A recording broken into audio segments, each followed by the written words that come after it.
The grey wolf is one of Europe's largest wild predators, second only on land to the brown bear. It's a beautiful animal and it forms a key role in so many different European environments. Despite all this, it's faced persecution at the hands of humans for 100 years, and due to a decision by lawmakers at the end of 2024, it's only going to get worse for the wolf.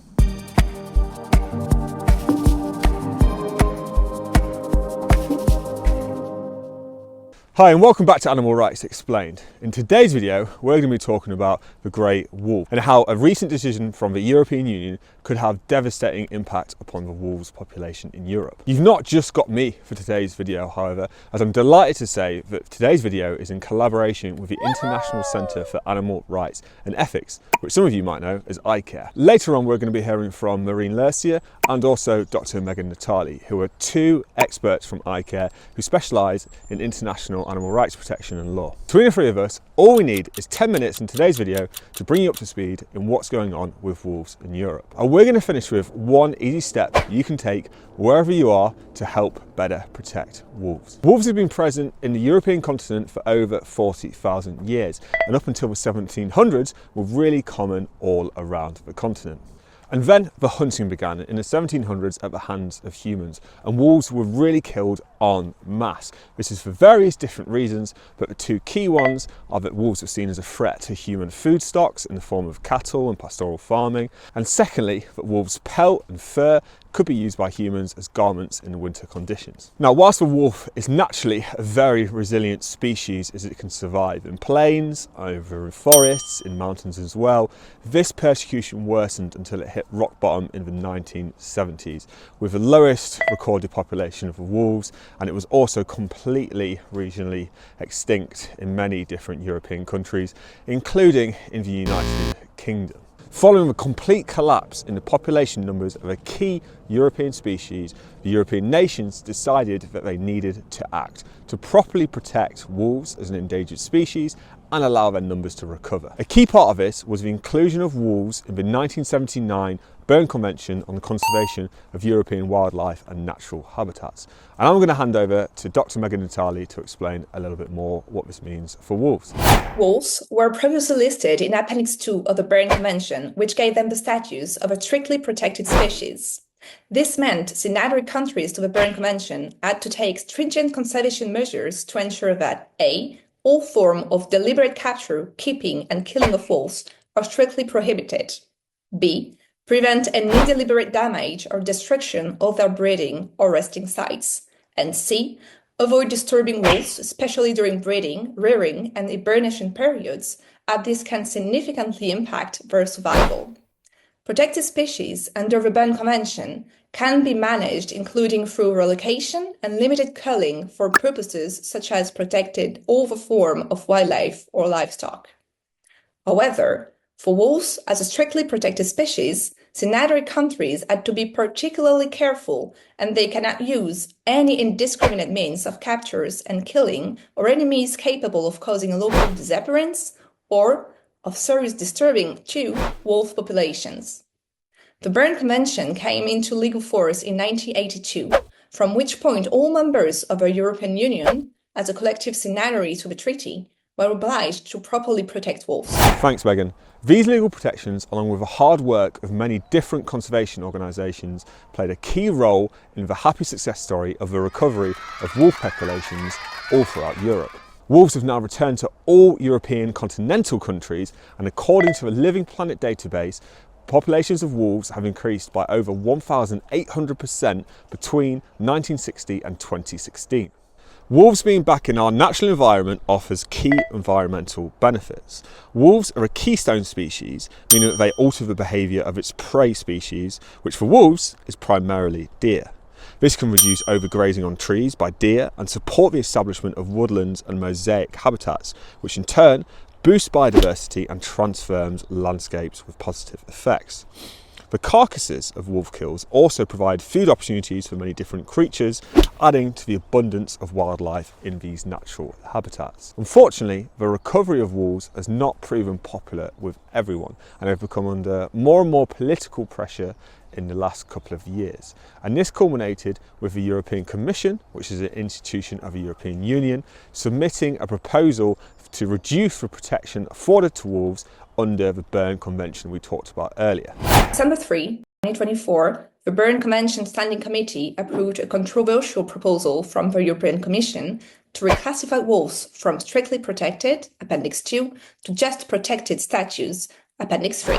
This change might seem minor, but it represents a significant step backwards for conservation of the wolf across Europe. According to several animal protection organizations, this decision undermines decades of progress in the recovery of a species. In reality, the downgrade in protection means that wolves can be hunted more often and more indiscriminately, resulting in greater killing on local population of wolves, including whole families. This decision will come into effect on the 6th March of 2025, unless a third of the parties object in the meantime. Why the downgrade is wrong? With wolf numbers had increased across Europe, scientists, conservationists, and animal welfare groups alike are condemning the move, are disregarding the science and opening the door to political interference in conservation efforts. And Rob will explain why.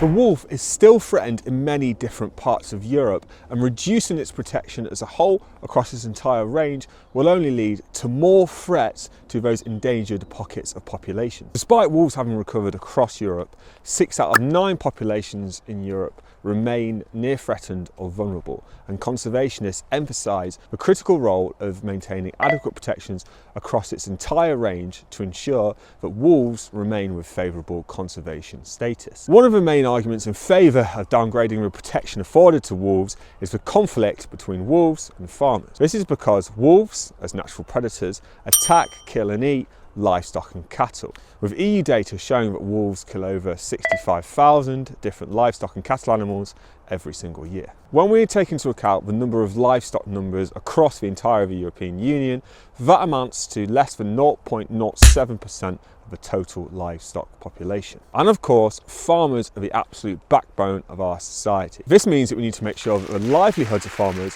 are properly protected. However, reducing the protection afforded to wolves, meaning that they can be hunted more, isn't going to be a sustainable solution long term, which is going to protect farmers' cattle and therefore their livelihoods. Here's Marine to explain more. Downgrading protection will not solve the challenges of coexistence nor help farmers. It is based on misconceptions and threatens wolves, while failing to provide real support for farmers and local communities. Instead, programs for coexistence between farmers and wolves have been proven to work to prevent or minimize the loss of farmed and grazing animals without wolves needing to be killed, and this must be the priority. Many farmers across the EU have already successfully implemented preventive measures such as increasing guard dogs, erecting wolf-proof fences, and educating the public to reduce attacks on domesticated animals. These measures are far more effective than killing.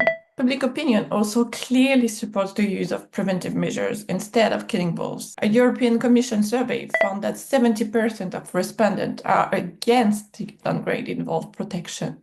It is a political decision, not a scientifically justified or ethically defensible one. It enables lethal control measures under the pretense of conflict prevention, despite extensive research showing that culling is not only ineffective, but often counterproductive. Killing wolves disrupts their highly social structures, leading to unstable packs, unpredictable territorial shifts, and even an increase in livestock predation, as surviving wolves struggle to reestablish themselves. But beyond the failure of lethal control as a management tool, there is a deeper ethical issue at play. Why do we continue to justify the killing of wolves at all? What does it say about our legal systems and values when a sentient being's interest in continuing their lives is considered secondary to human economic interests? This downgrade does not exist in isolation. It reflects a pattern of institutionalized violence against wild animals. When wolves are eradicated to protect farmed animals, it is not about balancing nature. It is about prioritizing human exploitation of other domesticated animals. If we truly care about peaceful coexistence, we must challenge the entire logic of this system. The real challenge is not whether we can live alongside each other. It is whether we are willing to change our mindsets and accept that wolves, like all sentient beings, have an inherent right not to be hunted, trapped, or killed simply because humans have decided they are in the way. Back to Rob to finish off today's video. I want to finish today's video by giving you that one easy step we mentioned earlier to help you take action to protect wolves.